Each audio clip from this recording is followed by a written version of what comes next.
The image you're seeing is the official seal of the Tariff Commission of the Republic of the Philippines.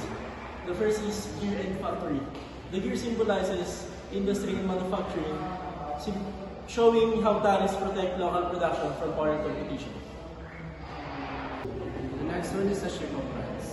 The meaning of the shape of rice is agriculture, and it symbolizes the importance of protecting and promoting the local agricultures through tariff measures. Sun with 8 rays and wings. The sun with rays is derived from the Philippine flag, symbolizing freedom, progress, and enlightenment. The wings could imply economic mobility and growth. The next one is the lion. The lion is a heraldic symbol of strength and courage. It represents authority and power of the Commission to enforce tariff laws and regulations. Red chevron with gold disc.